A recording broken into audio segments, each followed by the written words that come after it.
PKN tahun 1801 sampai tahun 1810 bab 1801 melihat anggota Sekte Dewa Pembakaran telah pergi, Dev dan yang lainnya tidak perlu menyembunyikan kekuatan mereka lagi. Sekte Dewa-Dewa Pembakaran ini benar-benar sampah. Setelah aku menyembuhkan ayahku, aku pasti akan memberi pelajaran kepada sekte mereka. Ana menggeram marah. Oke, jangan marah, ayo bunuh iblis macan ini dulu. Dev membujuk Ana. Dev, hanya kamu yang bisa membunuh iblis harimau ini. Jika yang lain naik, mereka harus bertarung sebentar, dan mereka mungkin terluka. Matt berkata kepada Dev dengan sangat menarik. Oke, aku akan melawannya. Dev mengangguk, lalu maju selangkah. Saya melihat Dev melambaikan tangan kanannya, dan pedang pembunuh naga lahir dari hatinya dalam sekejap, dan muncul di tangan Dev. Cahaya terang berkedip-kedip di tubuh Dev. Meskipun Dev pasti akan membunuh iblis harimau, dia tidak akan gegabah. Bagaimanapun, itu adalah monster di ranah Markis Puncak, meskipun dibiarkan, keganasannya lebih lemah dari monster liar, tetapi Dev masih siap bertarung. Kekuatan naga di tubuh Dev terus dituangkan ke dalam pedang pembunuh naga, dan pedang itu mengarah ke langit, dan cahaya hijau tiba-tiba muncul. Di belakang Dev, bayangan pedang besar muncul, seperti gunung. Pada saat ini, terdengar suara dengungan besar dari pedang pembunuh naga, seolah-olah seluruh gunung salju bergetar. Dan di dalam gunung salju, sepertinya ada suara yang menggemakan pedang pembunuh naga di tangan Dev. Respons semacam ini dirasakan oleh Dev, yang membuat wajah Dev menunjukkan kegembiraan yang luar biasa.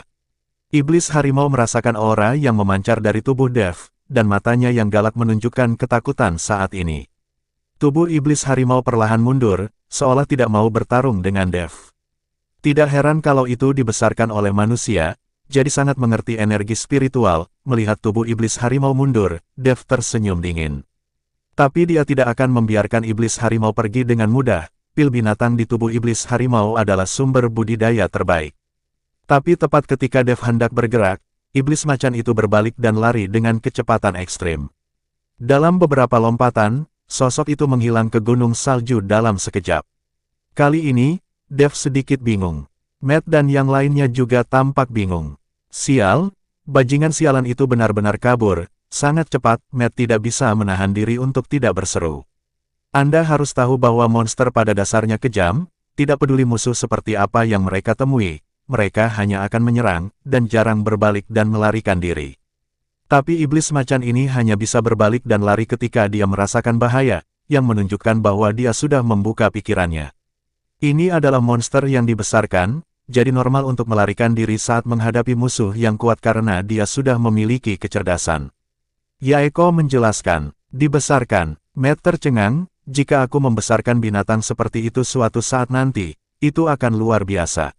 Matt tampak iri, lagi pula, jika dia membesarkan monster dari alam Wuhou Puncak, betapa megahnya dia, dan itu bisa digunakan sebagai tunggangan. Dev mengembalikan pedang pembunuh naga di tangannya, dan berkata tanpa daya, tampaknya iblis harimau ini akan hidup sedikit lebih lama.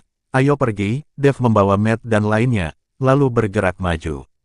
Tetapi pada saat ini, di reruntuhan, pendeta kedua baru saja merasakan kejutan di reruntuhan, dan wajahnya penuh kejutan. Kejutan barusan datang dari tanah gundukan pedang. Apakah tanah gundukan pedang ini akan dibuka? Pendeta kedua melihat dari dekat ke altar tiang di depannya, matanya penuh antisipasi. Tuan pendeta kedua, iblis harimau telah kembali, seorang pria berbaju hitam datang untuk melapor. Yah, iblis ini mungkin sudah kenyang kali ini. Pendeta kedua mengangguk, mereka yang melewati penghalang, apakah sudah mundur sekarang? Pria berbaju hitam menggelengkan kepalanya, kami menemukan bahwa ada dua kelompok orang yang mendaki gunung ke arah yang berbeda, dan salah satunya memiliki seorang gadis yang mirip Putri Ana. Bab 1802 mendengar ini, pendeta kedua langsung berkata, apa? Apakah kamu melihatnya dengan jelas? Itu agak jauh, tapi sepertinya itu dia, pria berbaju hitam juga tidak bisa menjaminnya. Aku tidak menyangka Ana benar-benar akan datang, mata pendeta kedua dingin. Kamu bawa orang untuk mencegat mereka, dan kamu harus membawa Putri Ana itu, tapi kamu tidak boleh menyakiti hidupnya. Adapun yang lain, tembak untuk membunuh. Dipahami, pria berbaju hitam itu mengangguk, lalu berbalik dan pergi. Pendeta kedua menyeringai, hal menyuruh pendeta kedua untuk membunuh Ana, tetapi pendeta kedua ingin menangkapnya hidup-hidup. Terlihat bahwa pendeta kedua mungkin juga menyembunyikan persekongkolannya sendiri. Pada saat ini, Dev dan yang lainnya tidak tahu bahwa seseorang mencegat dan membunuh mereka, dan mereka masih menuju puncak gunung. Pintu masuk ke reruntuhan ini kemungkinan berada di puncak gunung salju. Berapa lama lagi kita harus pergi? Melihat pegunungan yang tertutup salju tanpa puncak yang terlihat, Anna bertanya dengan terengah-engah. Di sini, kekuatannya paling rendah, jadi pendakian yang begitu lama, ditambah dengan lingkungan yang keras, membuat Anna sedikit tak tertahankan. Mengapa kamu tidak beristirahat di sini? Tunggu kami menemukan reruntuhan, temukan Raja Pengobatan, dan aku bisa datang untuk menemukanmu. Dev tahu bahwa dengan kekuatan Anna, memang sulit untuk bergerak maju. Jika dia bersikeras untuk mengikuti mereka, dia tidak hanya tidak dapat membantu, tetapi juga akan menjadi beban. Anna mengangguk, dia juga tahu kekuatannya sendiri, jadi dia mungkin tidak bisa melanjutkan. Dev, tolong, kata Anna. Jangan khawatir, biarkan Andrew menjagamu di sini. Setelah Dev selesai berbicara, dia mengeluarkan beberapa perbekalan dari cincin penyimpanan, menenangkan Anna, dan terus memanjat. Putri Anna, istirahatlah yang baik. Andrew menemukan tempat berlindung untuk Anna, dan berkata kepada Anna. Anna mengangguk, berbaring di kantong tidur, dan tertidur tanpa menyadarinya. Pendeta tertinggi dan yang lainnya di sisi lain memilih arah lain dan menuju ke puncak gunung salju. Wajah Daniel agak bingung dan marah. Tampaknya merasakan kemarahan pada Daniel. Pendeta tertinggi berkata, Daniel, kamu tampaknya sangat tidak puas dengan saya. Pendeta tertinggi, Sekte Dewa Pembakaran kita selalu berpegang pada tujuan menyelamatkan dunia dan membantu orang, tapi bagaimana Anda bisa memaksa orang lain mati?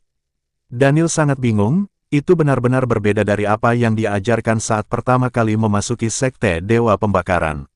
Daniel, jangan naif lagi. Ini adalah masyarakat di mana yang kuat memangsa yang lemah. Singkirkan simpatimu. Sekarang pendeta kedua telah memasuki keluarga kerajaan, aku khawatir dia akan menjadi satu-satunya di Sekte Dewa Pembakaran di masa depan, dan kita semua akan mati saat itu. Kali ini, Pendeta Agung mengirim kami untuk mencari relik. Jika kami dapat menemukan relik dan menemukan pedang legendaris, pendeta kedua dapat diberantas. Bahkan jika keluarga kerajaan maju, kami, Sekte Dewa Pembakaran, dapat kehilangan wajah. Selama kamu mengikutiku dengan baik, posisi pendeta tertinggiku akan menjadi milikmu di masa depan, dan aku bisa memberikanmu semua warisanku. Pendeta tertinggi terus membujuk Daniel. Daniel berhenti berbicara, tetapi dia masih tidak bisa memahaminya. Segera, mereka menemukan awan kabut menghalangi jalan mereka. Awan kabut ini sangat aneh, seolah sengaja diblokir di sini.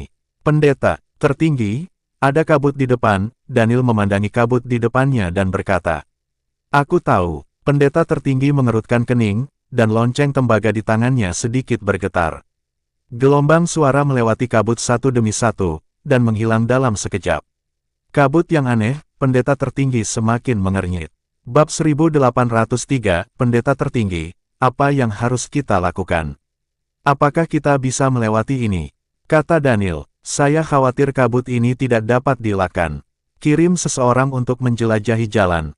Jangan masuk terlalu dalam, kata pendeta tertinggi. Daniel mengangguk, lalu menatap orang-orang dari Sekte Dewa Pembakaran di belakangnya. Semua wajah orang-orang ini sangat gugup, dan tidak ada yang ingin menjadi pelopor dan memasuki kabut yang tidak diketahui ini. Kamu, masuk dan cari tahu, Daniel menunjuk ke seorang dan berkata. Wajah murid itu langsung menjadi pucat, dan seluruh tubuhnya gemetar. Tapi karena dia diperintah, dia tidak berani menolak. Dia hanya bisa berjalan dengan gemetar menuju kabut. Orang percaya ini berjalan sangat lambat, sampai dia mencapai ujung kabut, dia tidak berani melangkah lagi. Pendeta tertinggi merasa bahwa orang itu berhenti, mengerutkan kening, melambaikan telapak tangannya dengan ringan, dan nafas datang dalam sekejap, mendorong orang itu langsung ke dalam kabut. Semua orang memandang dengan gugup ke arah kabut di depan mereka, lalu menunggu dengan tenang.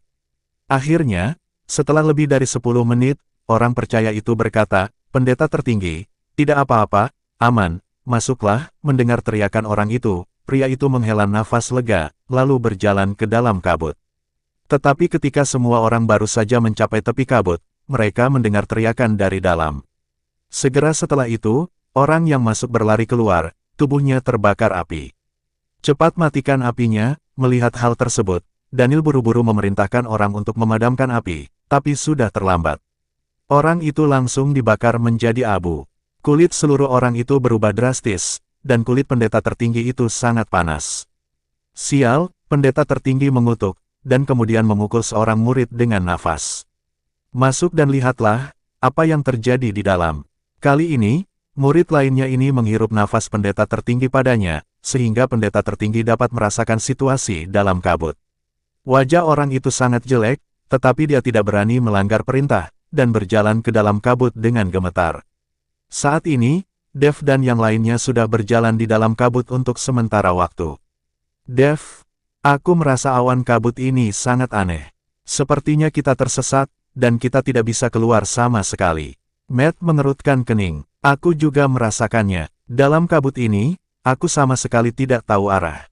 Jarvis juga berbicara. Dev menghentikan tubuhnya, dan kesadaran spiritualnya terus menyebar. Meskipun dia bisa menyebar keluar dari tubuhnya, tidak peduli bagaimana dia menyebarkan kesadaran spiritualnya, apa yang dilihatnya berkabut. Pada saat ini, Matt mengeluarkan kompas perunggu dari tangannya. Melihat patina pada kompas, dia tahu itu sudah lama sekali. Saya melihat bahwa ketika kompas dicabut, penunjuk di atasnya terus berputar seolah-olah telah diganggu. Matt menggigit jarinya, meneteskan setetes darah ke kompas, lalu bergumam. Saya melihat penunjuk kompas berangsur-angsur stabil, dan kemudian berhenti bergerak. "Kampret, kita berjalan lama sekali, tapi kita tidak naik sama sekali, tapi berbalik gunung salju." Matt meledak dengan bahasa kotor. "Kamu punya benda itu, kenapa tidak mengeluarkannya lebih cepat?" Dev terdiam beberapa saat, mereka semua terjebak dalam kabut ini untuk waktu yang lama, dan Matt baru mengeluarkan harta ini. "Apakah kamu bercanda? Ini diturunkan dari nenek moyang, bagaimana aku bisa menggunakannya dengan santai? Sekarang kalian semua ikuti aku, kita harus segera keluar." Setelah Matt selesai berbicara, dia meletakkan kompasnya, lalu mulai berjalan ke depan, sementara Dev dan yang lainnya mengikuti di belakang Matt. Tapi setelah mereka berjalan beberapa langkah, sesosok tubuh tiba-tiba berlari ke arah mereka. Orang ini memegang pisau, seolah-olah dia dirangsang oleh sesuatu. Dia meraung keras. Bab 1804, "Aku akan membunuhmu." "Membunuhmu?" Pria itu bergegas ke Dev dan yang lainnya tanpa sadar, lalu menebas dengan pisau. Mata Jarvis menjadi dingin, dan dia segera pergi menemuinya, dan menjatuhkan pria itu dengan satu pukulan. Pukulan ini langsung memuntahkan darah dari mulut pria itu, dan dia jatuh ke tanah dan tidak bisa bangun. Jarvis melangkah maju dan hendak membunuh orang ini, tetapi dihentikan oleh Dev. "Jangan bunuh dia dulu, mari kita lihat siapa dia." Tiba-tiba seseorang bergegas keluar dari kabut. Dev sangat penasaran, siapa yang sedang menyergap di sini. Ketika Dev dan yang lainnya mendekat dan memperhatikan baik-baik orang itu, mereka menyadari bahwa orang ini ternyata adalah anggota sekte Dewa-Dewa Pembakaran.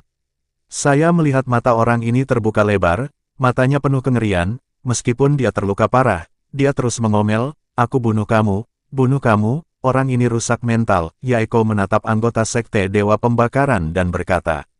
Dev juga memperhatikan bahwa pikiran orang ini rusak, itulah sebabnya dia tampak gila.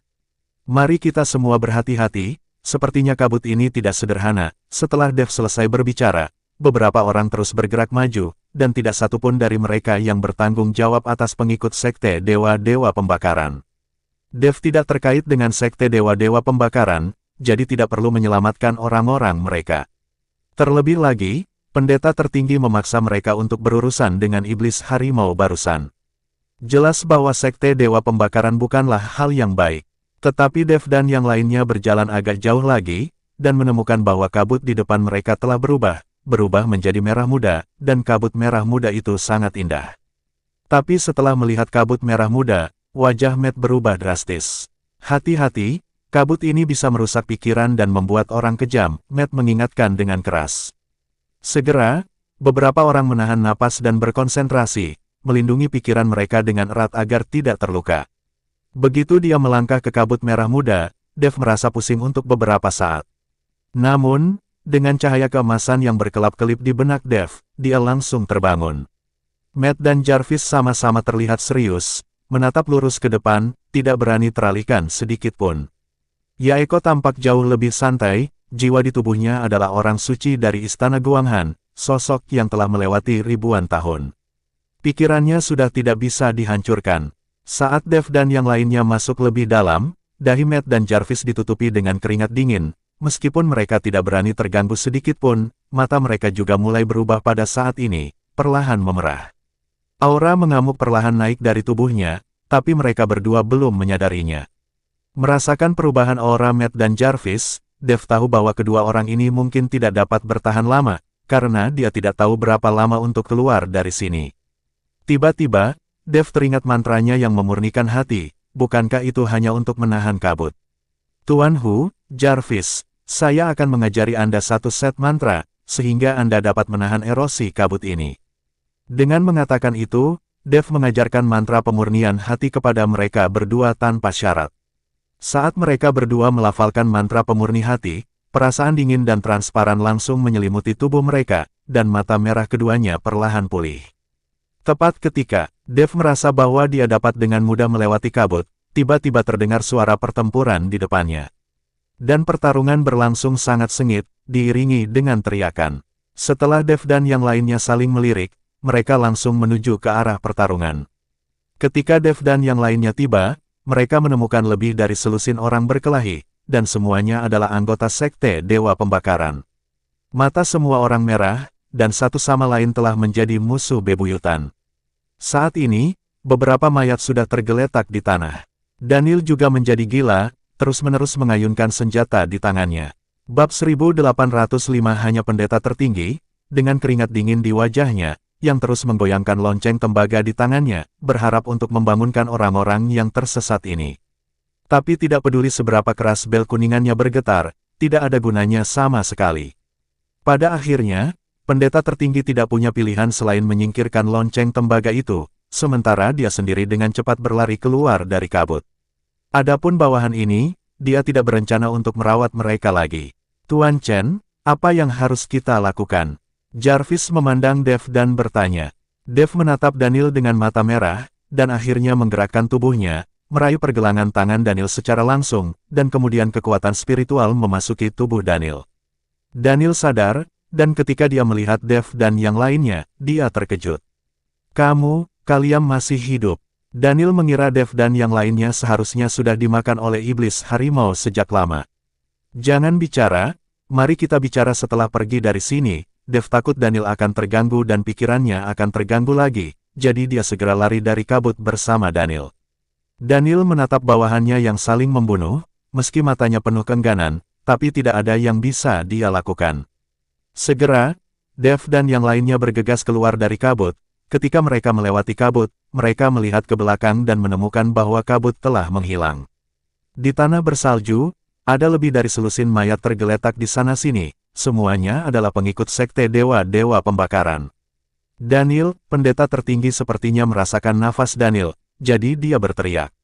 Dia melarikan diri dari kabut sendirian dan tidak peduli dengan orang lain.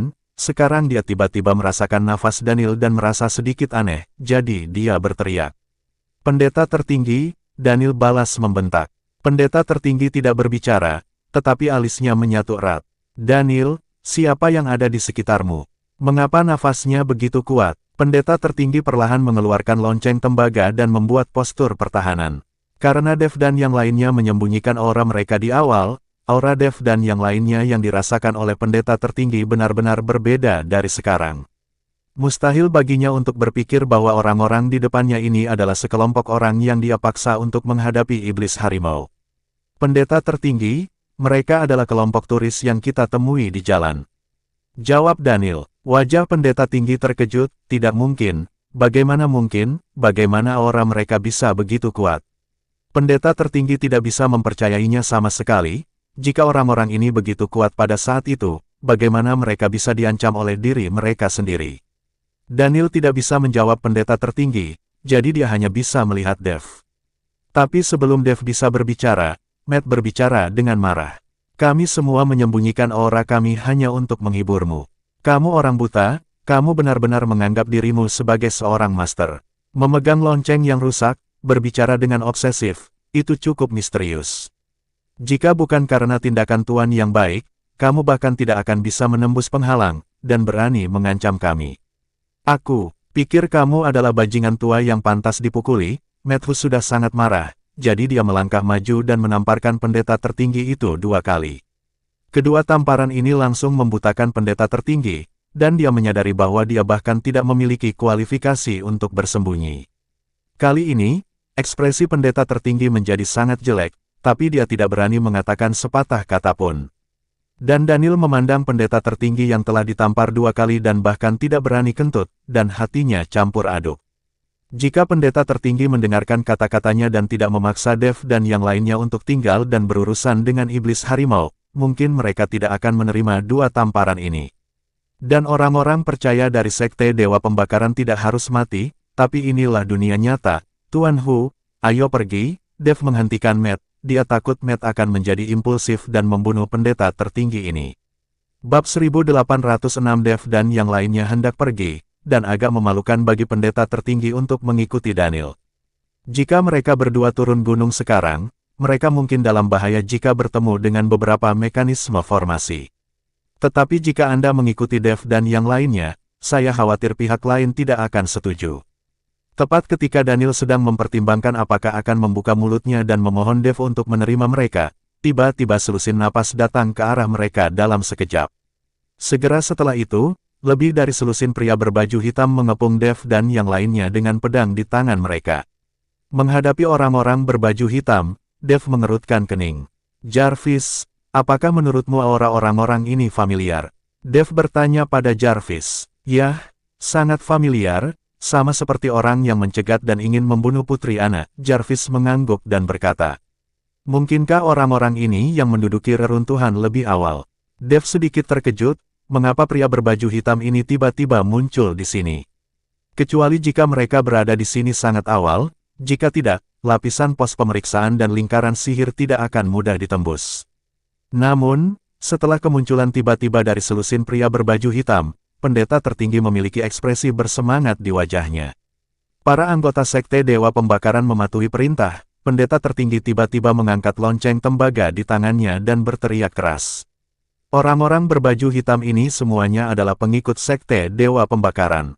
Pendeta tertinggi merasakan orang-orang ini segera setelah mereka muncul. Adapun selusin pria berbaju hitam, setelah melihat pendeta tertinggi menaikkan lonceng tembaga, jejak kepanikan melintas di mata mereka. Tetapi mereka segera stabil. Ketika Daniel melihat orang-orang ini dan melihat perintah pendeta tertinggi, dia acuh tak acuh dan langsung mengerutkan kening. Dia sepertinya mengerti sesuatu, jadi dia berbisik di telinga pendeta tertinggi. Pendeta tertinggi, orang-orang ini sepertinya adalah bagian dari istana kekaisaran dan menjadi bawahan dari pendeta kedua. Kata-kata Daniel langsung membuat kegembiraan di wajah pendeta tertinggi menghilang, digantikan oleh kemarahan yang tak ada habisnya.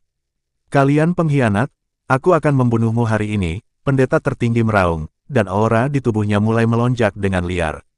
Sambil memegang lonceng tembaga di tangannya, dia menggoyangkannya dengan kuat. Saat lonceng tembaga berbunyi, gelombang suara berdesir. Melihat ini, puluhan pria berbaju hitam langsung membentuk lingkaran, dan aura di tubuh mereka memadat menjadi satu membentuk perisai, menahan serangan pendeta tinggi. Ketika Daniel melihat ini, dia melompat sambil memegang senjata.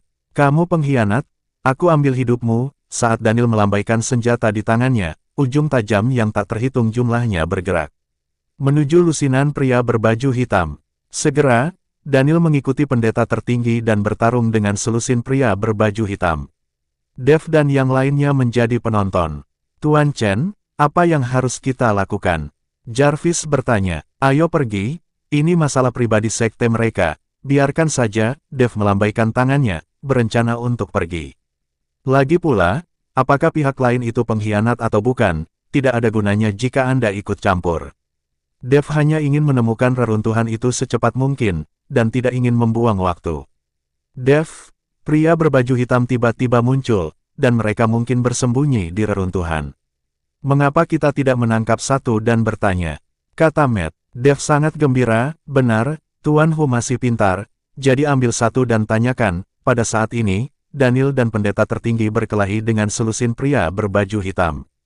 Meskipun dia tidak dikalahkan, dia sudah dirugikan. Apakah itu Daniel atau pendeta tertinggi? Sudah ada beberapa luka di tubuhnya saat ini. Jarvis, Ambil satu lidah, Dev berkata kepada Jarvis. Jarvis mengangguk, sosoknya menghilang dalam sekejap, dan dia bergabung dalam pertempuran dalam sekejap. Melihat Jarvis tiba-tiba muncul, seorang pria berbaju hitam mengayunkan pedang di tangannya dan menebas. Jarvis berbalik ke samping, dan segera menamparkan pedang di tangan pria berbaju hitam itu, dan pedang yang terbang menembus dada pria berbaju hitam lainnya. Bab 1807 dan pria berbaju hitam yang kehilangan pedangnya tertegun, Jarvis melangkah maju dan meraih kerahnya secara langsung, dan membawa pria berbaju hitam itu. Tidak peduli seberapa keras pria berbaju hitam itu berontak, dia tidak bisa melepaskan diri, jadi dia tiba-tiba tercengang. Puff, Jarvis melemparkan pria berbaju hitam di depan Dev, lalu menginjak pria berbaju hitam itu. Pria berbaju hitam menatap Dev di depannya, dengan panik di matanya. Aku bertanya padamu, mengapa kamu ingin menghentikan kami? Apakah kamu sudah menemukan reruntuhannya? Dev bertanya pada pria berbaju hitam. Meskipun pria berbaju hitam itu takut, dia tidak berbicara, dia menggertakkan giginya. Sepertinya dia berniat untuk bertarung sampai akhir. Dev melihat pria berbaju hitam itu memiliki banyak tulang punggung, jadi dia mencibir, lalu secara acak menarik beberapa kali di udara dengan jari-jarinya. Jimat pemakan hati, di udara, bintik-bintik muncul, dan kemudian bintik-bintik ini memasuki tubuh pria berbaju hitam itu.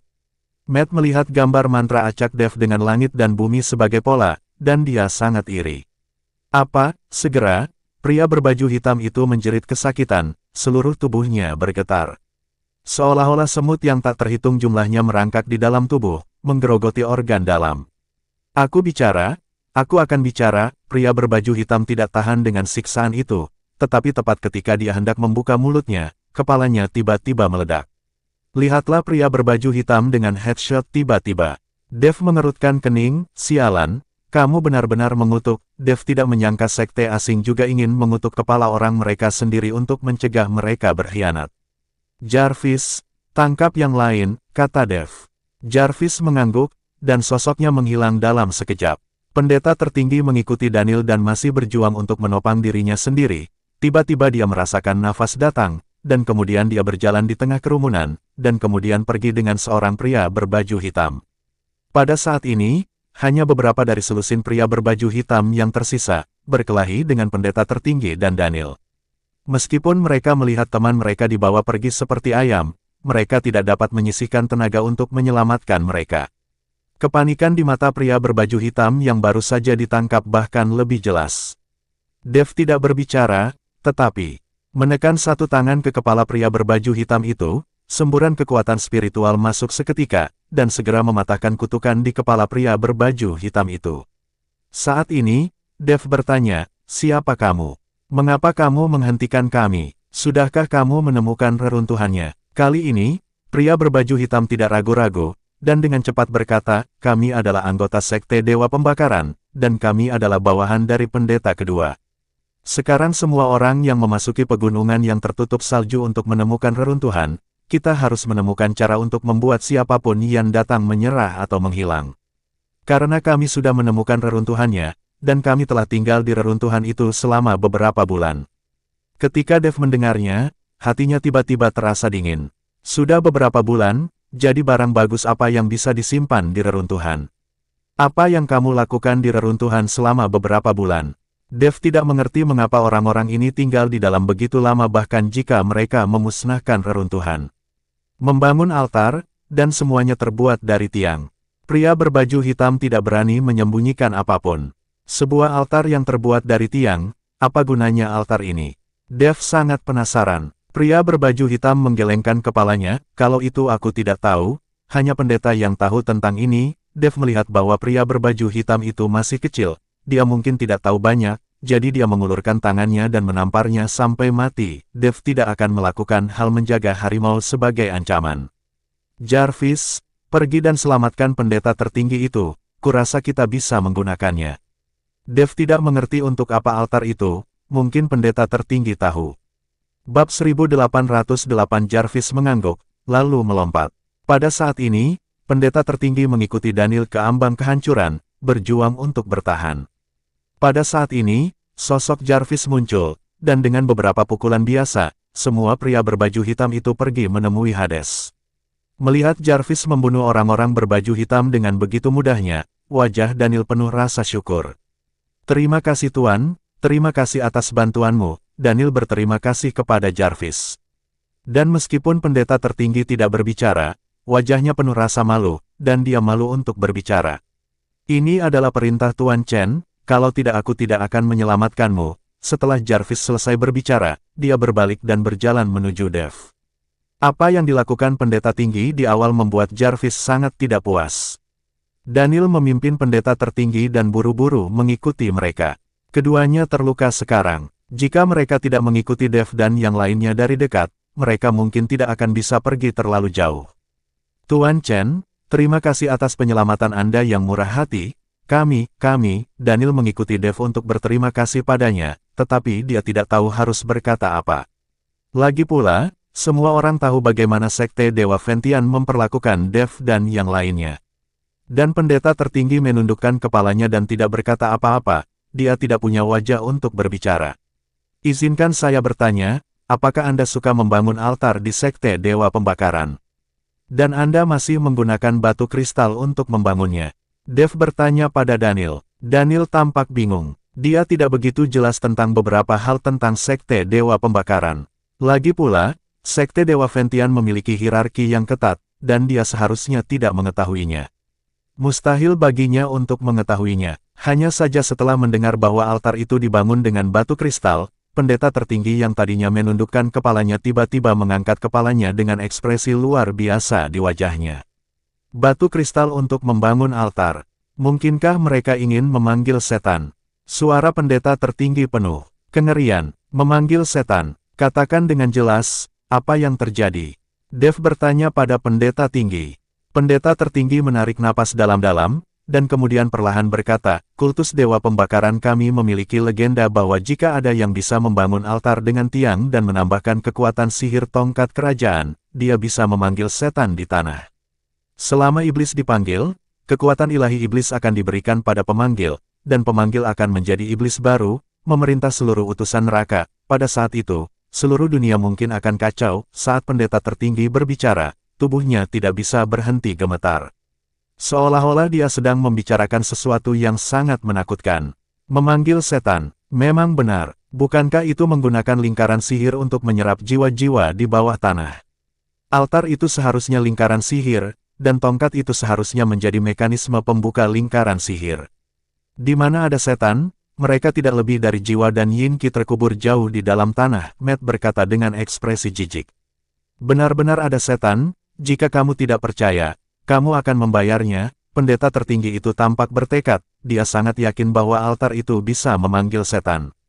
Oke, ayo kita cari tahu apakah benar bisa memanggil iblis.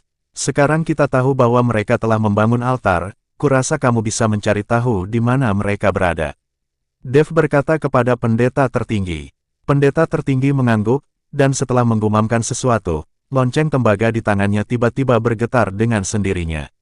Setiap kali Anda berjalan dalam jarak tertentu, lonceng tembaga akan bergetar, dan pendeta tertinggi akan memilih arah perjalanan sesuai dengan frekuensi getaran lonceng tembaga.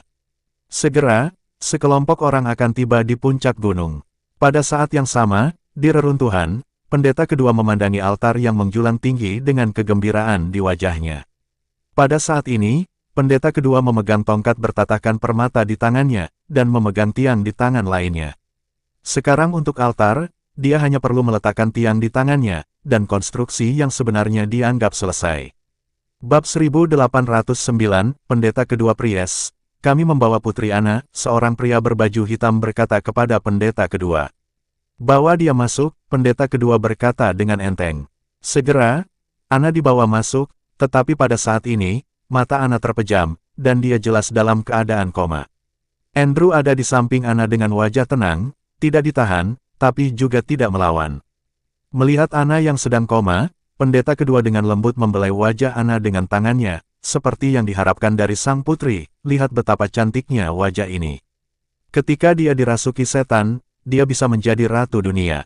Di seluruh negeri, akulah adalah orang di belakang ratu. Mata pendeta kedua penuh dengan keinginan akan kekuasaan. Dia tidak akan mau hanya menjadi pendeta di keluarga kerajaan, dia ingin mendapatkan kekuatan tertinggi. Hanya saja di negara beruang ini, tidak peduli seberapa kuat Anda, jika Anda tidak memiliki darah bangsawan, Anda tidak dapat menguasai seluruh negara. Jadi dia perlu menggunakan darah bangsawan Ana untuk menguasai seluruh negara beruang. Adapun Pangeran Nahar, dia hanyalah bidaknya. Ketika Ana dirasuki setan, Pangeran Nahar tidak diperlukan. Saat itu, Ana akan menjadi ratu, dan dia akan menjadi lelaki ratu, puncak dari seluruh kekuatan.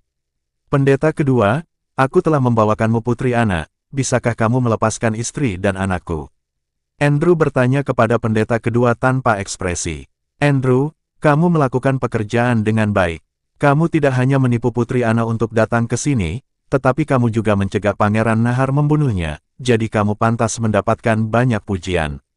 Jangan khawatir, istri dan anakmu. Baik-baik saja, selama kamu mengikutiku dengan patuh, kamu akan menjadi kepala penjaga seluruh keluarga kerajaan di masa depan, pendeta kedua berkata kepada Andrew dengan sangat puas. Tetapi Andrew tampaknya tidak peduli menjadi kepala penjaga, tetapi melanjutkan, saya hanya ingin menyelamatkan istri dan anak-anak saya. Saya minta maaf atas kepercayaan yang diberikan Putri Ana dan Duke Ross kepada saya. Mustahil bagi saya untuk tinggal tetap di sisi mereka. Kamu hanya perlu melepaskan istri dan anak-anakku, dan aku akan pergi ke luar negeri bersama mereka. Andrew adalah penjaga Dux Mansion yang paling setia, jadi Duke Ross membiarkannya melindungi Putri Ana secara pribadi. Hanya saja pendeta kedua menangkap istri dan anak Andrew, dan Andrew terpaksa berbohong bahwa ada Raja Obat di sini yang bisa menyelamatkan Duke Ross. Dia menipu Ana di sini dengan imbalan istri dan anak-anaknya. Jika bukan karena bertemu Dev dan yang lainnya, Andrew pasti sudah membawa Ana ke sini sejak lama. Aku berkata, jangan khawatir, aku akan melepaskan istri dan anakmu saat rencanaku selesai. Pendeta kedua melambaikan tangannya dengan ringan di dahi Ana, dan Ana perlahan membuka matanya. Ketika dia melihat pendeta kedua dan pria berbaju hitam di sekelilingnya, dia tercengang. Andrew, kita di mana? Mengapa orang-orang dari Sekte Dewa Pembakaran ini ada di sini? Ana sedikit panik, karena dia tahu pendeta kedua adalah bawahan kakaknya, Nahar. Sekarang Nahar mengejar dan membunuhnya, kedua pendeta itu pasti juga ingin membunuhnya. Tetapi Andrew tidak menjawab Ana, tetapi menundukkan kepalanya sedikit, tanpa mengucapkan sepatah kata pun. Putri Ana, jangan takut. Aku tidak akan menyakitimu. Aku mengundangmu ke sini untuk menjadikanmu ratu sejati. Kakakmu, Pangeran Nahar, ingin aku membunuhmu, tetapi aku tidak akan mendengarkannya. Aku bersedia mengikuti instruksi Putri Ana, karena hanya kamu yang bisa menjadi ratu terkuat di seluruh kerajaan Siong. Pendeta kedua berkata kepada Ana dengan suara lembut, dia takut Ana akan takut dan bertindak agresif. Tidak, aku tidak ingin menjadi ratu. Aku hanya datang ke sini untuk mencari raja pengobatan dan menyelamatkan ayahku. Aku tidak menginginkan hak apapun. Ana menggelengkan kepalanya dan berkata. Bab 1810, Putri Ana, tidak ada raja obat di sini. Jika kamu ingin menyelamatkan ayahmu, kamu hanya bisa mendengarkanku. Ketika kamu memiliki kemampuan, apalagi menyelamatkan ayahmu, kamu bahkan bisa menghidupkannya kembali. Kata pendeta kedua. Ana tercengang ketika mendengar itu, dan kemudian menatap Andrew dengan tatapan kosong. Andrew, apa yang terjadi? Apakah ada raja obat di sini? Ana mendengarkan apa yang dikatakan Andrew, jadi dia datang ke sini dengan resiko. Lagi pula, Andrew adalah pengawalnya yang paling dipercaya, dan dia hanya percaya pada Andrew. Tapi sekarang Andrew menundukkan kepalanya, tidak berani menatap Ana, dan tidak berani berbicara. Melihat Andrew seperti ini, Ana sepertinya memahami sesuatu, dan seluruh tubuhnya sepertinya akan roboh. Andrew, apakah kamu berbohong padaku? Apakah kamu berbohong padaku? Kenapa? Kenapa kamu berbohong padaku? Katakan sesuatu. Ana memukuli Andrew dengan putus asa. Andrew berlutut di depan Ana dengan plop. Putri Ana, aku minta maaf untukmu, aku tidak bermaksud berkhianat, tapi istri dan anak-anakku ada di tangan pendeta kedua. Aku hanya bisa mendengarkannya. Ana gemetar karena amarah, matanya penuh ketidakberdayaan, kakaknya memburunya, dan sekarang, pengawalnya yang paling setia mengkhianatinya. Ana tiba-tiba merasa hidupnya tidak berarti. Putri Ana, ingat, tidak ada seorang pun di dunia ini yang dapat kamu andalkan kecuali kekuatanmu sendiri, jadi kamu perlu meningkatkan kekuatanmu sendiri. Sekarang aku akan memberimu kesempatan untuk meningkatkan kekuatanmu. Mengatakan itu, pendeta kedua mengedipkan mata, lalu kedua pria berbaju hitam itu mendukung Ana dan berjalan menuju altar. Dua pria berbaju hitam mengikat Ana ke pilar batu di tengah altar, lalu berjalan turun. Dan kedua pendeta itu juga perlahan berjalan ke altar sambil memegang tiang. Ada celah di tepinya, tempat tiang di tangan pendeta kedua ditempatkan. Selama batu kristal ini diletakkan di atasnya, seluruh altar akan selesai secara resmi. Pendeta kedua mengambil tiang itu dan dengan lembut meletakkannya di atasnya. Dengan suara mendengung, seluruh altar memancarkan semburan cahaya yang menyilaukan, diikuti kilatan cahaya seperti kilat, yang mulai melintas di atas reruntuhan. Seluruh gunung salju berguncang saat ini. Hahaha, sukses, sukses, selama waktunya tiba, iblis akan datang ke dunia. Pendeta kedua tertawa terbahak-bahak seperti orang gila.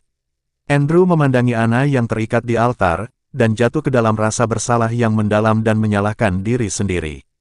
Tapi tidak ada jalan untuk mundur ketika dia menembakkan busur, masalahnya sudah sampai pada titik ini, dia tidak punya pilihan. Ledakan, gunung salju berguncang lagi, dan salju di atas salju mulai runtuh saat ini.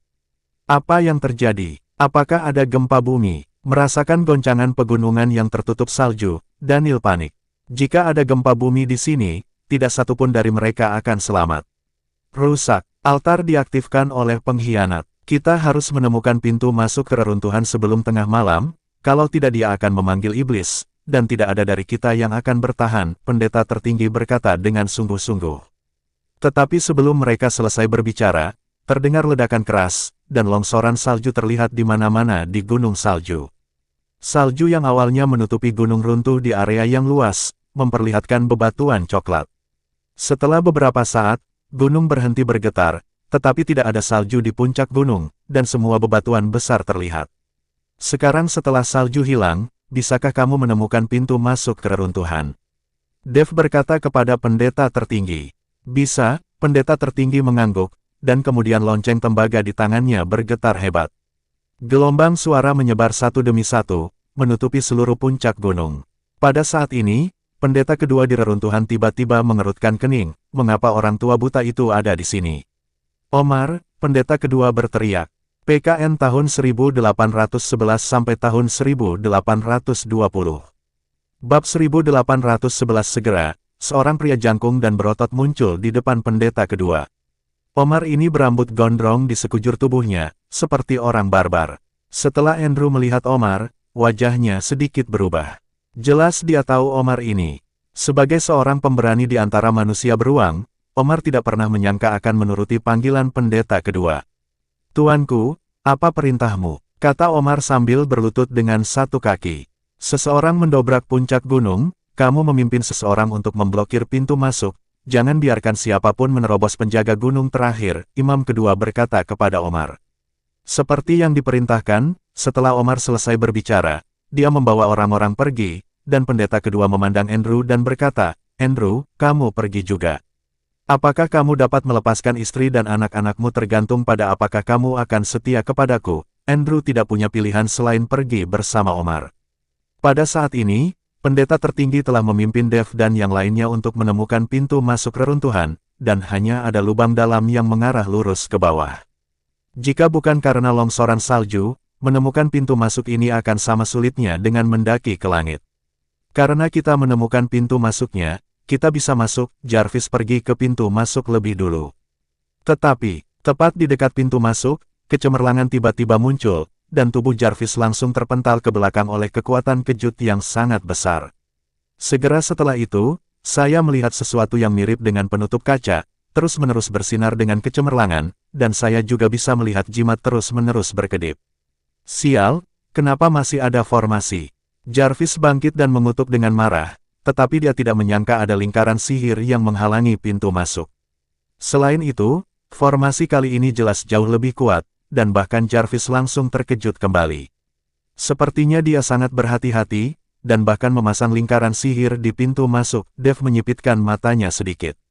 Tepat ketika Dev hendak menerobos formasi, selusin orang tiba-tiba keluar dari pintu masuk, di antaranya pemimpinnya bertubuh besar dan ditutupi rambut.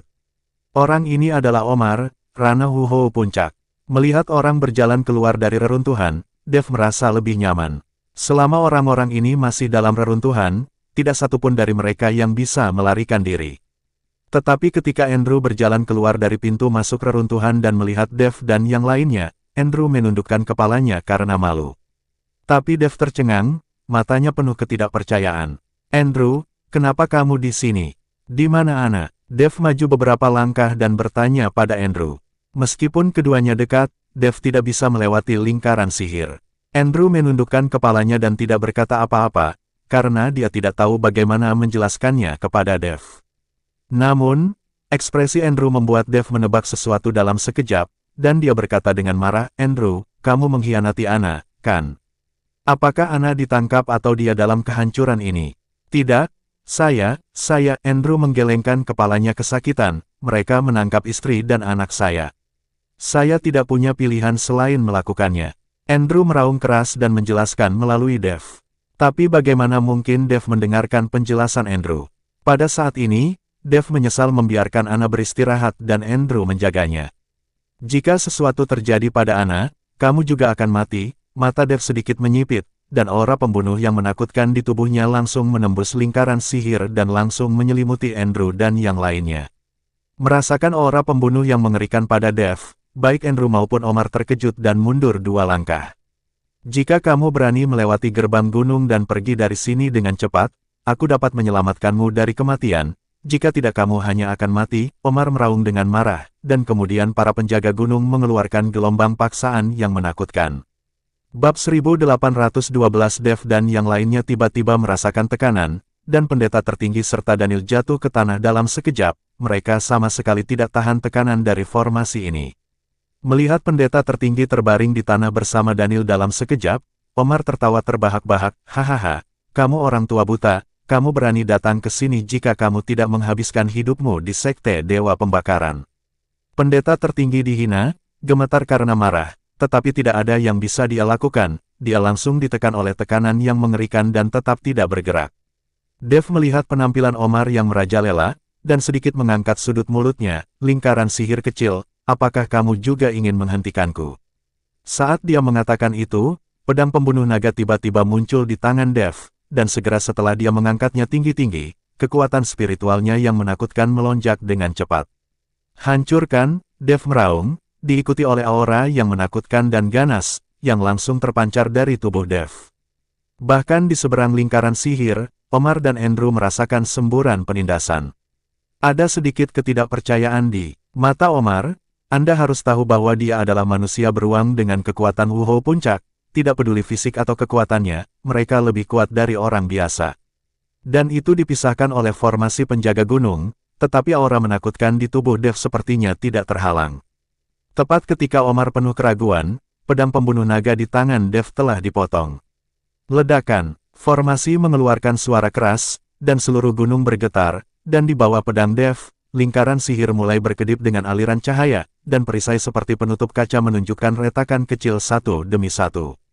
Di bawah sabetan pedang ini, paksaan yang awalnya dipancarkan oleh barisan penjaga gunung menghilang seketika, yang juga membuat Daniel dan pendeta tertinggi yang terbaring di tanah berdiri perlahan. Melihat lingkaran sihir dengan retakan, mata Omar membelalak, dan wajahnya penuh ketidakpercayaan. Anda harus tahu bahwa ketika membuat lingkaran sihir ini, kristal yang tak terhitung jumlahnya dihabiskan, dan butuh sebulan penuh untuk memasangnya. Pendeta kedua itu pernah berkata bahwa lingkaran sihir seperti itu, meskipun ratusan ribu Master Wuhou puncak, tidak dapat menghancurkannya, itu sekokoh emas. Tapi lingkaran sihir yang terpotong oleh pedang seseorang, dan penuh bekas sabetan. Keyakinan Omar saat pertama kali keluar sangat terpukul saat ini. Dia tidak tahu apakah lingkaran sihir itu bisa bertahan, dan dia tidak tahu apakah dia akan menjadi lawan pemuda di depannya. Tepat ketika Omar sedang berpikir liar, pedang pembunuh naga di tangan Dev diangkat lagi, dan naga emas melilit pedang pembunuh naga segera setelah Dev melambaikannya, naga emas itu meraung. Ledakan, naga emas menabrak lingkaran sihir, dan seketika naga emas berubah menjadi titik cahaya dan menghilang. Dan lingkaran sihir juga menghilang tanpa jejak di bawah dampak kekerasan. Melihat pemandangan di depannya, Omar membuka mulutnya lebar-lebar, wajahnya penuh keterkejutan.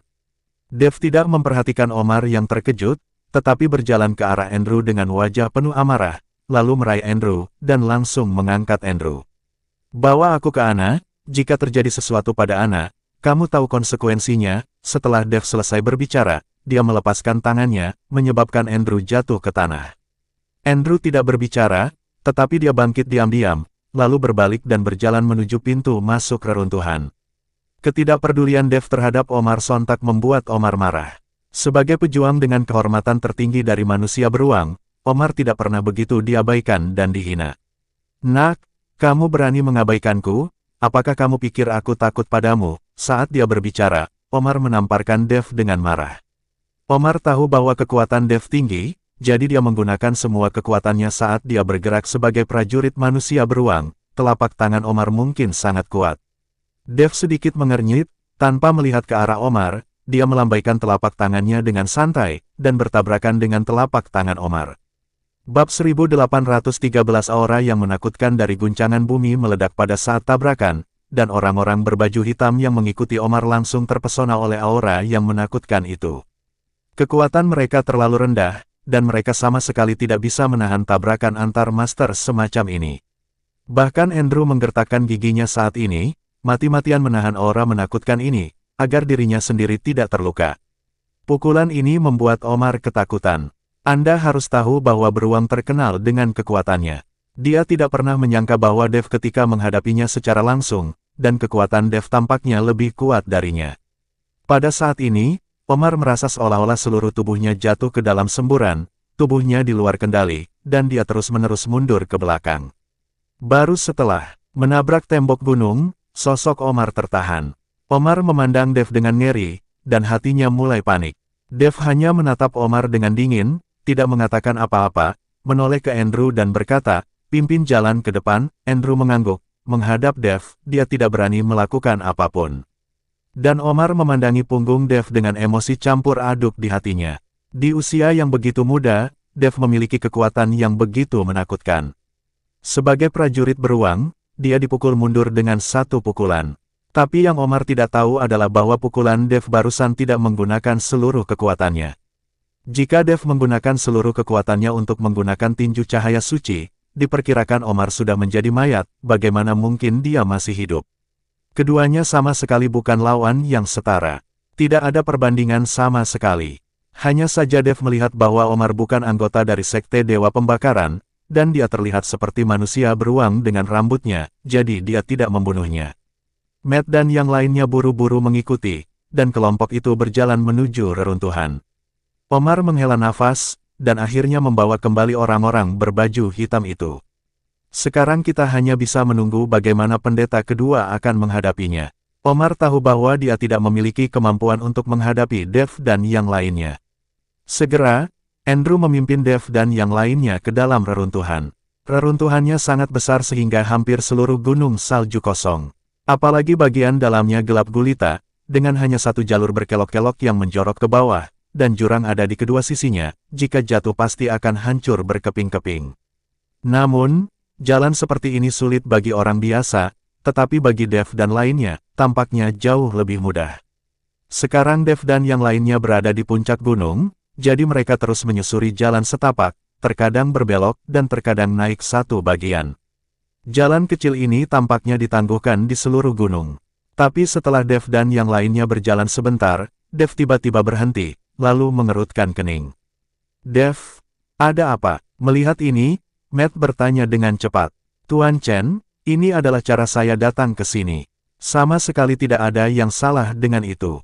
Saya tidak akan berbohong kepada Anda." Takut Dev mungkin salah paham, Andrew dengan cepat menjelaskan. Lagi pula, sangat normal bagi Dev untuk skeptis tentang jalan berliku semacam ini, dan ada jurang hitam dan jurang maut di kedua sisi. "Aku tahu kamu tidak berbohong kepada kami," Dev berkata dengan tegas kepada Andrew, lalu menatap Matt dan berkata, "Tuan Hu, apakah Anda merasakan ada sesuatu di sisi sebelah jurang?" "Ada apa di sana?" Matt sedikit mengernyit, dan kemudian perasaan ilahi keluar dari tubuhnya, dan segera mencari ke dalam jurang. Sangat disayangkan bahwa itu terputus oleh napas tirani bahkan sebelum berakhir. "Sial, apakah ada sesuatu yang menakutkan di jurang ini?"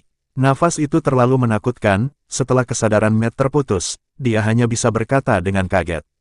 Pada saat ini, Dev telah menutup matanya sedikit, diam-diam merasakan sesuatu. Tiba-tiba cahaya bersinar dari tubuh Dev, dan pedang pembunuh naga keluar dari tubuhnya tanpa memanggilnya. Bab 1814 tepat setelah pedang pembunuh naga keluar dari tubuh, suara-suara aneh datang dari jurang di kedua sisi, dan pedang pembunuh naga Dev mulai bergetar hebat, seolah-olah merasakan sesuatu. Dev meraih pedang pembunuh naga, tetapi pedang pembunuh naga itu masih bergetar. Dev tidak bisa mengendalikannya dengan seluruh kekuatannya. Ini adalah pertama kalinya Dev tidak bisa mengendalikan pedang pembunuh naga. Segera, Dev melepaskan tangannya, dan pedang pembunuh naga keluar, lalu berdengung terus-menerus di udara, seolah menanggapi suara di jurang. Tuan Chen, ada apa? Jarvis bertanya dengan heran. Aku tidak tahu, tapi di dalam jurang ini, pasti ada sesuatu yang menarik pedang pembunuh nagaku. Dev memandangi pedang pembunuh naga yang berdengung, dan berkata dengan sungguh-sungguh. Bersenandung, pedang pembunuh naga berdengung lagi, dan segera meluncur ke jurang. Ada cahaya yang memancar dari pedang pembunuh naga, dan Dev dan yang lainnya merasa bahwa mereka melihat ke bawah dengan bantuan cahaya pada pedang pembunuh naga. Sayang sekali jurang ini terlalu dalam, dan cahaya pada pedang pembunuh naga dengan cepat ditelan oleh kegelapan. Dev takut akan kecelakaan apapun, jadi dia buru-buru mengendalikan pedang pembunuh naga kembali dengan pikirannya. Tapi Dev terkejut menemukan hubungannya dengan pedang pembunuh naga terputus. Kali ini, Dev panik. Anda harus tahu bahwa dia dan pedang pembunuh naga telah menjadi satu dengan pedang manusia, dan mereka juga memiliki hubungan spiritual dengan roh pedang. Sekarang dia tiba-tiba kehilangan kontak, bagaimana ini tidak membuat Dev panik. Segera, di dalam jurang, terdengar semburan suara benturan logam, seolah-olah dua orang sedang bertarung dengan senjata. Suara itu perlahan menghilang, dan pedang pembunuh naga kembali ke udara. Dengan lambaian tangan Dev, pedang pembunuh naga itu kembali ke tangan Dev. Melihat pedang pembunuh naga di tangannya, terlihat jelas ada jejak pertempuran barusan. Apakah ada seseorang di sini? Dev tampak terkejut, dan kemudian bertanya kepada Andrew, Andrew, apakah kamu tahu di mana jurang ini? Apakah ada orang yang tinggal di sana? Andrew menggelengkan kepalanya dengan cepat. Tuan Chen, saya tidak tahu tempat ini dengan baik. Ini juga pertama kalinya saya ke sini. Saat dia sedang berbicara, Omar memimpin seseorang, dan Andrew berkata dengan cepat, kalau begitu Omar pasti tahu. Dev menoleh untuk melihat ke arah Omar dan merasakan tatapan Dev. Omar, seorang prajurit beruang, mulai sedikit gemetar saat ini. Izinkan saya bertanya, tempat apa di bawah jurang di kedua sisi? Apakah ada orang yang tinggal di sana? Meskipun nada Dev sangat ringan, dia membawa nada yang tidak perlu dipertanyakan lagi. Jika Omar tidak menjawab, dia mungkin akan dipukul. Aku tidak tahu dengan baik. Mereka tidak akan memberitahuku rahasianya di sini, tapi ada kuburan pedang di sini. Dikatakan bahwa sekte pencari pedang mengubur semua pedang di tempat itu. Tampaknya ada pedang ilahi lain yang menekan pedang di seluruh makam pedang untuk mencegah pedang itu melarikan diri dari makam pedang dan menyakiti orang. Tapi aku tidak tahu apakah ini tempat makam pedang. Omar berkata dengan sangat jujur, dia tidak berani berbohong. Tanah makam pedang. Dev sedikit mengernyit, kamu sudah berada di sini selama beberapa bulan, pernahkah kamu memasuki tanah makam pedang? Tidak, makam pedang itu penuh dengan niat membunuh. Lusinan orang dikirim masuk, tetapi tidak ada yang keluar hidup-hidup. Oleh karena itu, pendeta kedua bermaksud menggunakan kekuatan altar untuk memasuki makam pedang. Kata Omar, tampaknya tanah gundukan pedang adalah tempat yang dikatakan Tuan Si, dan itu juga tempat pedang pembunuh nagaku dapat meningkatkan kekuatannya. Dev memandang pedang pembunuh naga di tangannya, matanya berbinar. Dev merasa bahwa di dalam jurang ini, pasti ada semacam gundukan pedang, jika tidak, pedang pembunuh naganya tidak akan bereaksi sebesar itu. Bab 1815 dan suara benturan logam tadi pasti menjadi alasan mengapa pedang pembunuh naga miliknya bertarung dengan pedang roh lainnya di makam pedang. Memikirkan hal ini, Dev memutuskan untuk pergi ke makam pedang setelah menyelamatkan Anna. Menyingkirkan pedang pembunuh naga, Dev meminta Andrew untuk memimpin, dan kelompok itu terus bergerak maju di sepanjang jalan. Segera, Dev dan yang lainnya tiba di area yang luas, di mana mereka melihat cahaya terang dan banyak orang berpakaian hitam berjalan-jalan. Tapi di masa lalu, tidak ada yang memperhatikan Dev dan yang lainnya. Di tengah, sebuah altar yang terbuat dari tiang bersinar, dan di pilar tengah altar, Anna diikat di sana. Tepat di atas altar, ada lubang bundar, di mana langit bisa terlihat. Sudah larut malam, dan cahaya bulan yang redup masuk melalui lubang bundar, hanya menyinari tubuh Anna. Putri Ana ada di atas, kata Andrew kepada Dev. Pada saat ini, ketika Dev melihat Ana diikat, niat membunuh yang kuat muncul dari tubuhnya seketika. Niat membunuh ini langsung menyelimuti seluruh reruntuhan. Pendeta kedua juga merasakan ada seseorang yang menerobos masuk, dan segera membawa orang-orang dengan tergesa-gesa. Ketika pendeta kedua melihat Andrew memimpin seseorang masuk, dan Omar masih mengikuti di belakang, amarahnya langsung membara. Andrew, kamu berani membawa orang masuk, apakah kamu ingin istri dan anakmu hidup? Pendeta kedua berteriak pada Andrew. Andrew tidak berbicara, dia hanya bisa menundukkan kepalanya dalam diam. Melihat Andrew terdiam, pendeta kedua memandang Omar. Omar, saya meminta Anda untuk mencegah mereka, bagaimana mereka bisa masuk? Pendeta kedua, kekuatanku tidak bisa menghentikan mereka sama sekali, Omar berkata jujur. Kurasa kamu sengaja melakukannya. Tidak bisakah kamu berurusan dengan orang buta? Di mata pendeta kedua, pendeta tinggi adalah yang terkuat, tapi dia sama sekali bukan tandingan Omar. Adapun Dev dan yang lainnya, pendeta kedua tidak memperhatikan sama sekali.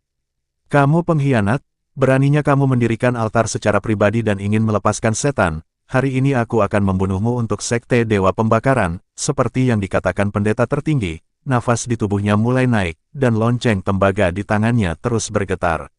Pendeta kedua tersenyum dingin dan berkata, kamu orang buta, kamu ingin membunuhku, itu hanya mimpi. Saat dia mengatakan itu, pendeta kedua benar-benar menghunus pedang panjang.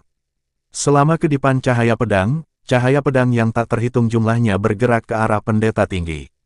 Pendeta tertinggi tidak mengelak atau mengelak, mengguncang bel tembaga dengan putus asa, dan gelombang suara bertabrakan dengan cahaya pedang. Segera, semburan raungan meletus di reruntuhan. Kedua kekuatan itu bertabrakan terus-menerus, lalu menyebar ke sekitarnya. Selama tabrakan ini, pendeta tertinggi bergoyang sebentar, lalu mundur beberapa langkah, tenggorokannya terasa manis, dan seteguk darah keluar. Pendeta tertinggi dikepung di luar dan dirinya sendiri terluka, jadi dia dirugikan ketika dia bertarung dengan pendeta kedua itu. Kamu sangat lemah, kupikir kamu, pendeta tertinggi, harus mati. Karena kamu masuk hari ini, biarkan darahmu memberi penghormatan kepada iblis yang lahir, pendeta kedua mencibir di wajahnya, lalu melambaikan tangannya dan berkata, kelilingi mereka semua, awasi mereka, tidak ada yang boleh melarikan diri. Lusinan pria berbaju hitam segera mengepung Dev dan yang lainnya, tetapi tidak ada yang melakukan apapun. Dan pendeta kedua itu memperhatikan altar, melihat ke atas, dan melihat bulan di langit dengan jelas di dalam lubang bundar. Di bawah sinar bulan yang lembut, seluruh altar mulai berkedip terus-menerus, dan sinar cahaya berputar-putar di sekitar altar, seolah-olah sedang mengisi altar. Waktu telah habis, mata pendeta kedua berkilat cerah, dan dia segera berlari menuju altar. Hentikan dia, jangan biarkan dia berhasil, jika tidak iblis akan lahir, dan semua orang akan mati, pendeta tertinggi meraung, dia berharap Dev dan yang lainnya bisa menghentikan imam kedua. Bab 1816 hanya saja Dev menatap kosong, seolah dia tidak berniat menghentikan pendeta kedua. Jarvis melirik Dev, melihat bahwa Dev tidak bergerak, dan dia juga tidak bergerak, tetapi Jarvis sedikit bingung, bertanya-tanya mengapa Dev tidak bergerak. Tuan Chen, tolong selamatkan Putri Ana. Melihat Dev tidak bergerak, Andrew mulai memohon pada Dev. Kamu bajingan, kamu pengkhianat dan mengkhianati putrimu, dan sekarang kamu ingin kami menyelamatkanmu, kamu ingin menjadi perempuan jalang dan mendirikan gapura. Matt melirik Andrew dengan jijik dan berkata, dia paling memandang rendah pengkhianat semacam ini. Meskipun dia tidak tahu apakah Andrew dapat memahami arti dari kalimat terakhir, Matt masih ingin mengatakannya. Andrew menundukkan kepalanya karena malu, dia tahu bahwa jika dia salah langkah, tidak akan ada jalan untuk mundur. Pada saat ini, pendeta kedua sudah berdiri di altar, dan kemudian dia menggumamkan sesuatu, seolah-olah dia sedang melantunkan mantra. Segera setelah itu, dia memasukkan tongkat kerajaan di depan Ana. Batu permata di tongkat itu langsung memancarkan cahaya biru, langsung ke langit. Gemuruh, tanah mulai bergetar, dan sinar cahaya di atas altar dengan cepat mengelilingi altar. Nafas yang mengerikan mulai keluar dari tanah, dan wajah semua orang menjadi sedikit panik. Hahaha, pendeta kedua tertawa liar. Ana diikat ke pilar batu, tidak peduli seberapa keras dia berjuang, itu sia-sia, dan dia akhirnya menatap Dev dengan mata tak berdaya. Dia tidak mengerti, mengapa Dev tidak menyelamatkan dirinya. Segera, garis-garis kabut hitam muncul dari tanah, dan kabut hitam ini berubah menjadi wajah menakutkan dengan cakar dan cakar. Semua berkumpul menuju altar, dan segera altar diselimuti kabut hitam, dan orang-orang di bawah tidak bisa lagi melihat dengan jelas apa yang terjadi di atasnya. Iblis telah datang, iblis telah datang, imam besar duduk di tanah dengan ekspresi ketakutan dan terus bergumam. Ini hanya beberapa jiwa dan roh jahat.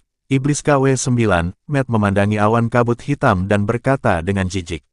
Ini benar-benar hal yang baik, maka aku tidak akan menolak apapun. Setelah Dev selesai berbicara, dia melompat. Orang-orang berbaju hitam itu hendak mencegat Dev, tetapi mereka ditampar oleh Jarvis satu persatu. Segera, sosok Dev bergegas ke altar.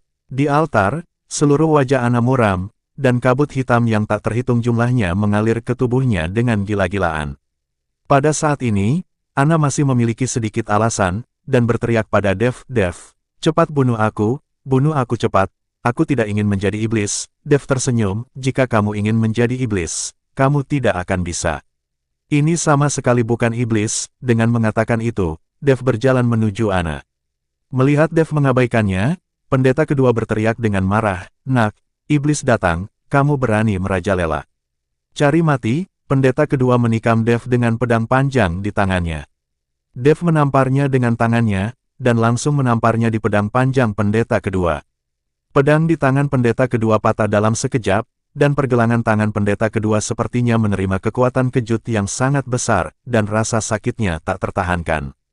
Pendeta kedua memandang Dev dengan ngeri, tetapi tidak berani bergerak untuk sementara waktu. Dev berjalan ke arah Ana dan meletakkan satu tangan di atas kepala Ana. Seni konsentrasi hati dalam tubuh mulai bekerja dengan cepat. Dev dengan gila-gilaan menyedot semua roh jahat di tubuh Ana. Segera, kulit Ana mulai memerah, dan seluruh tubuhnya pulih. Melihat pemandangan ini, pendeta kedua langsung tercengang. Dia tidak mengerti sihir macam apa yang digunakan Dev untuk menyedot iblis dari tubuh Ana. Dan setelah Dev menghirupnya, tidak ada perubahan, seolah tidak terjadi apa-apa. Bab 1817. Setelah melepaskan ikatan Ana menangis. Dan melemparkan dirinya ke dalam pelukan Dev.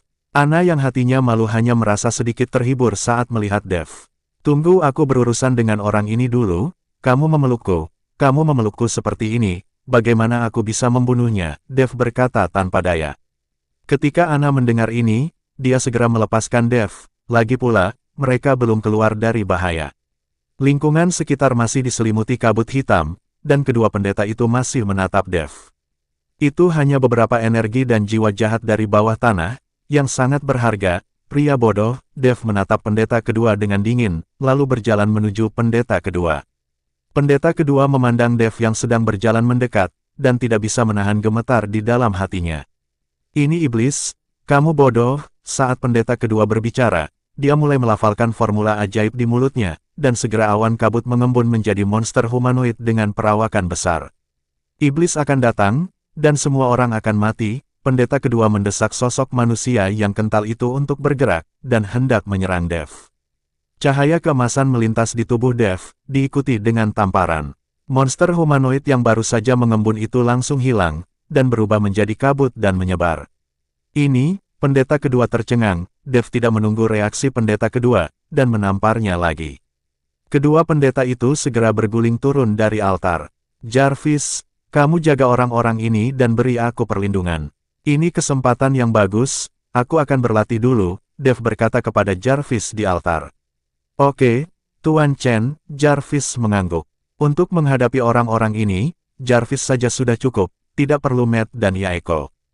"Turun, seseorang akan melindungimu, aku harus menyempurnakan roh jahat ini." Dev meminta Ana untuk turun dari altar, sementara dia sendiri duduk bersila dan mulai memurnikan jiwa jahat dan energi yang muncul dari tanah. Di bawah altar, terdengar suara ratapan, dan raungan setan macan. Bahkan jika iblis harimau dilepaskan, orang-orang seperti pendeta kedua tidak bisa lepas dari takdir kematian. Perbedaan kekuatan terlalu besar. Segera, semua pendeta kedua mati, dan Matt memasukkan pil binatang iblis harimau ke dalam sakunya. Pada saat ini, hanya Andrew yang tersisa dengan ekspresi bingung yang jelek. Putri Ana." Andrew memandang Putri Ana yang sedang berjalan ke arahnya dengan rasa malu di wajahnya. Ana memandang Andrew dengan kesedihan dan kemarahan di wajahnya, dan akhirnya berbalik, melambaikan tangannya dan berkata, Andrew, pergilah, jangan biarkan aku melihatmu lagi, dan jangan pernah muncul di Dux Mansion. Ana tidak membunuh Andrew, tetapi dia juga tahu bahwa Andrew tidak dapat digunakan lagi. Sekali dikhianati, tidak peduli apakah itu terpaksa atau sukarela, penjaga seperti itu tidak boleh digunakan lagi. Andrew merasa malu, dan akhirnya berbalik dan pergi. Dia tidak memiliki keberanian untuk memohon agar Ana tetap tinggal. Daniel dan pendeta tertinggi juga pergi. Setelah pendeta kedua mati, mereka kembali untuk membersihkan para pengikut pendeta kedua dalam keluarga kerajaan. Matt dan yang lainnya ada di sini untuk melindungi Dev, dan Dev tinggal di altar selama 3 hari. Selama 3 hari penuh, Dev tetap tidak bergerak. Menyerap roh jahat yang keluar, nafas di tubuh Dev terus berubah. Saat energi roh benar-benar dikonsumsi, kekuatan Dev pasti bisa naik ke level yang lebih tinggi. Pada hari keempat, kabut hitam di altar benar-benar terserap, dan Dev membuka matanya, dan nafas di tubuhnya terus berputar. Dev mengepalkan tinjunya dengan erat. Kekuatan Wuhou Agung peringkat 6, tampaknya perjalanan ini sangat berharga. Dev sangat gembira. Bab 1818.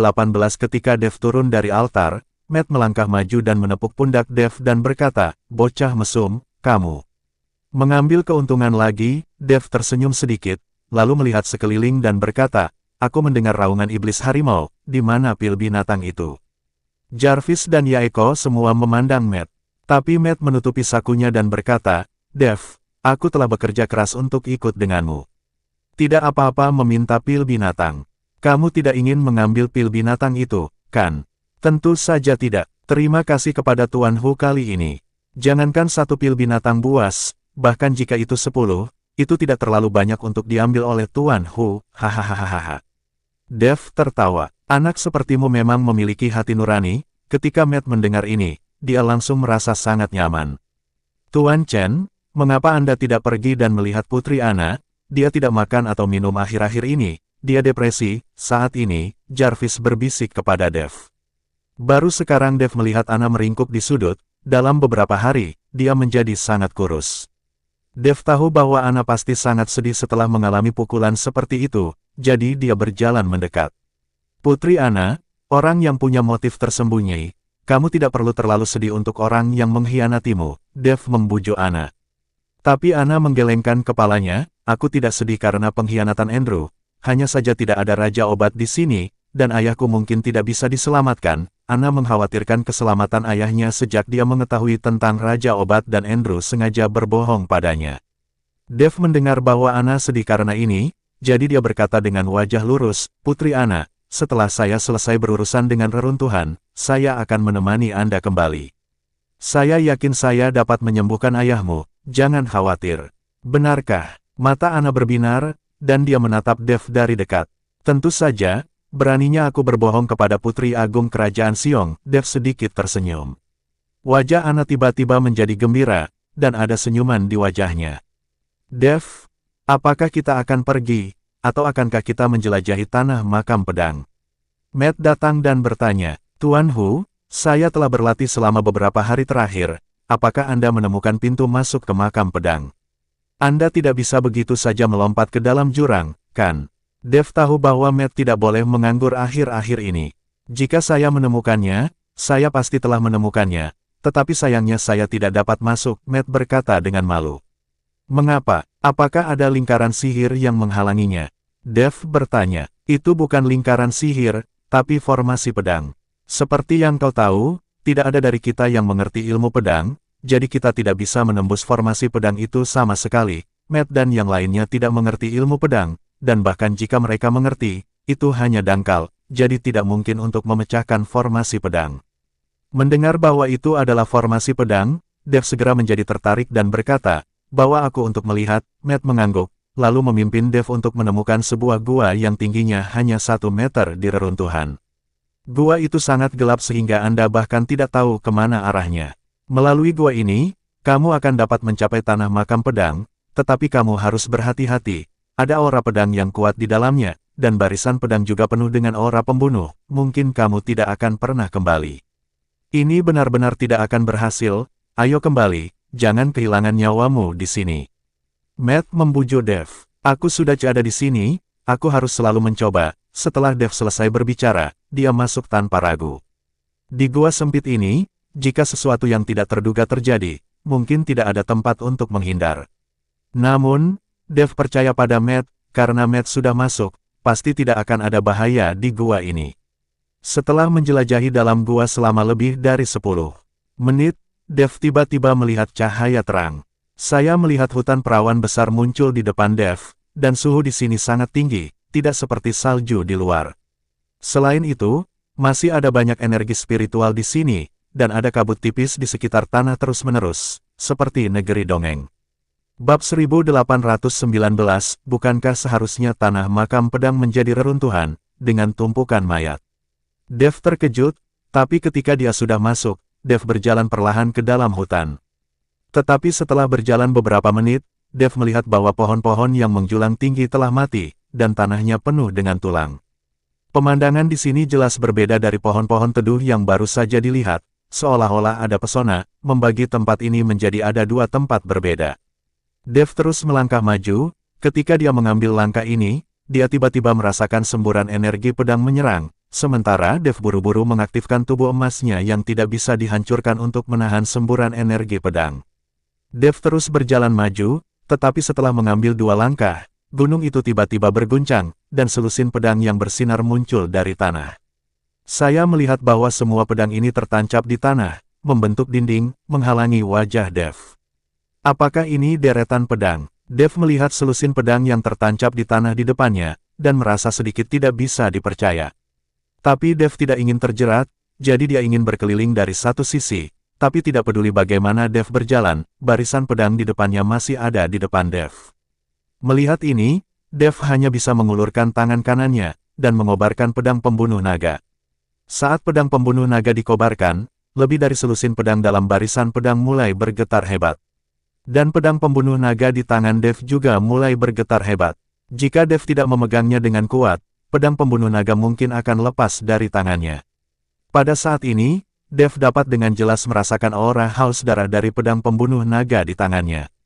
Tampaknya pedang pembunuh naga ini juga merupakan pedang roh yang pandai bertarung dan kejam. Tepat ketika Dev hendak menghancurkan barisan pedang, seseorang tiba-tiba muncul di belakangnya.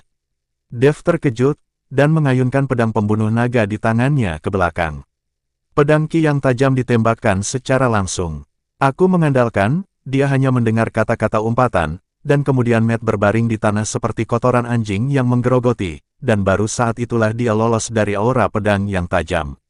Tuan Hu, melihat ini, Dev bergegas maju untuk membantu Matt. Mengapa kamu ada di sini? Aku takut kamu akan dalam bahaya, jadi aku mengejarmu. Matt memelototi Dev, tapi aku tidak sangka, kamu hanya memberiku pedang ketika kamu muncul. Dev tersenyum, Tuan Hu, saya tidak melakukannya dengan sengaja, tetapi jika Anda mengejar saya, Anda khawatir ada beberapa harta di dalamnya, dan itu akan ditelan oleh saya sendiri, kan? Omong kosong, aku bukan tipe orang yang kamu katakan, tapi saat Matt mengatakan ini lagi, matanya terus memalingkan muka, jelas bersalah. Melihat Matt seperti itu, Dev benar-benar tidak bisa tertawa atau menangis, jadi dia berkata, saat aku mematahkan formasi pedang ini, kami masuk dan melihat-lihat, Dev, kamu harus berhati-hati. Susunan pedang sialan ini sangat kuat. Matt memandangi lusinan pedang panjang yang ditusukkan ke tanah di depannya, dan berkata dengan rasa takut yang masih tersisa. Oke, Dev mengangguk, lalu dia melompat dengan pedang pembunuh naga di tangannya. Pedang pembunuh naga mengeluarkan suara mendengung, dan energi pedang vertikal dan horizontal mulai mendatangkan malapetaka. Pada saat yang sama, lebih dari selusin pedang di tanah juga menembus tanah, membentuk penghalang. Dalam sekejap, tapi tepat ketika Dev ingin menebas dengan pedang, pedang pembunuh naga di tangannya tiba-tiba keluar. Saya melihat pedang pembunuh naga terbang langsung ke arah barisan pedang, dan kemudian mendengar suara benturan logam. Melihat ini, Dev tidak punya pilihan selain mundur, menonton pedang pembunuh naganya, bertarung dengan selusin pedang. Mata Matt melebar, dia tercengang. Kampret, apakah bocah sepertimu mempunyai pedang yang begitu hebat? Wajah Matt tidak bisa dipercaya. Pedang pembunuh naga terus menyerang, dan segera selusin pedang dipotong, dan beberapa langsung ditembak jatuh ke tanah. Tepi cian samar akan langsung muncul dari masing-masing pedang, dan kemudian akan diserap oleh pedang pembunuh naga. Bab 1820 hanya dalam beberapa menit, pedang pembunuh naga kembali ke tangan Dev, dan selusin pedang tergeletak di tanah dalam keadaan hancur berantakan. Pada saat ini, susunan pedang menghilang, dan bahkan energi pedang yang baru saja meletus juga menghilang. Memegang pedang pembunuh naga, Dev dapat dengan jelas merasakan kegembiraan pedang pembunuh naga, dan kekuatan pedang pembunuh naga juga meningkat secara signifikan. Mungkinkah pedang pembunuh naga ini bisa meningkatkan kekuatannya sendiri dengan menyerap roh pedang? Dev memandang pedang pembunuh naga, dengan kegembiraan yang tak dapat disembunyikan di wajahnya. Jika terus seperti ini, tidak akan sulit bagi pedang pembunuh naga untuk naik ke level senjata suci. Dev, bisakah kamu menunjukkan pedangmu padaku? Matt memandang pedang pembunuh naga di tangan Dev, matanya penuh rasa iri. Ini, Dev menyerahkan pedang pembunuh naga kepada Matt. Matt memegang pedang pembunuh naga, tetapi pedang pembunuh naga itu bergetar beberapa saat, lalu memancarkan aura pedang. Matt melepaskan tangannya, dan pedang pembunuh naga kembali ke tangan Dev dalam sekejap. Hahaha, Tuan Hu, aku benar-benar minta maaf, sepertinya pedang pembunuh naga tidak terlalu menyukaimu. Melihat ini, Dev tertawa terbahak-bahak. Pedang rusak, itu bukan wanita. Aku tidak peduli tentang itu, Matt mendengus dingin. Keduanya terus berjalan maju, dan setelah berjalan agak jauh, aura pedang yang tadinya menghilang mulai muncul lagi, dan semakin jauh mereka berjalan, semakin banyak aura pedang yang ada. Ki pedang ini secara otomatis akan menyerang makhluk hidup yang berjalan di sini, apakah itu manusia atau hewan. Dev dan Matt hanya bisa mengandalkan kekuatan mereka sendiri untuk melawan energi pedang. Hanya saja energi pedang muncul tanpa henti dan tanpa henti, sedangkan kekuatan spiritual Dev terbatas. Dev masih bisa mengandalkan kekuatan tubuhnya untuk melawan energi pedang, tapi Matt tidak bisa, dia hanya bisa mengandalkan perlindungan dihasilkan oleh kekuatan spiritualnya untuk melindungi dirinya sendiri. Saat Dev dan Matt semakin dalam, kekuatan energi pedang menjadi semakin kuat, terus-menerus menyerang Dev dan Matt. Saat ini, Matt sudah mengertakkan gigi dan bertahan, dahinya penuh keringat dingin, tetapi Dev memiliki wajah yang tenang, lagi pula, kekuatan Dev beberapa tingkat lebih tinggi dari Matt. Tuan Hu, apakah kamu masih bisa bertahan? Dev memandang Matt dan bertanya. Cukup sudah, energi pedang sialan ini terlalu kuat, dari mana datangnya begitu banyak energi pedang? Matt sangat bingung, selain melihat banyak mayat di sepanjang jalan, mereka tidak melihat pedang. Tapi dari mana datangnya begitu banyak energi pedang? Ketika Dev melihat ini, pedang pembunuh naga di tangannya sedikit bergetar, dan segera menghembuskan napas, membantu Matt memblokir energi pedang. Tapi segera, Dev menemukan bahwa pedang pembunuh naga di tangannya sedikit bergetar, dan kemudian energi pedang di sekitarnya tampak tertarik, dan semuanya tertelan ke dalam pedang. Pembunuh naga. Pada saat ini, pedang pembunuh naga seperti orang yang haus, minum air seperti orang gila, dan energi pedang di sekitarnya tertelan. Matt merasakan tekanan langsung mereda, dan menghela napas panjang. Dengan pedang pembunuh naga, Dev dan yang lainnya bergerak maju jauh lebih cepat. Setelah berjalan lebih jauh, ruang di depannya jelas berfluktuasi, dan kemudian seorang wanita berbaju putih muncul di depan Dev dan yang lainnya. Saya melihat bahwa wanita ini memiliki wajah oval, alis tipis dan hidung lembab, sepasang mata almond yang menusuk, dan dia mengenakan jubah tau putih bulan. Dia terlihat anggun dan anggun. Wanita itu membawa pedang panjang di punggungnya. Sarung dan gagangnya berwarna biru langit, berwarna cerah, dengan gelombang cahaya redup mengalir. Sekilas orang bisa tahu itu adalah pedang. Kamu siapa? Kamu bahkan membobol makam pedang? Pergi dengan cepat, kalau tidak jangan salahkan aku karena bersikap kasar. Wanita itu menatap Dev dan Matt dengan marah. Mata Matt berkilat saat melihat wanita itu, lalu dia tersenyum dan berkata, wanita yang sangat cantik. Tapi dia hanya jiwa, dia terlihat tidak berguna, terlihat bahwa Matt terlihat kasihan.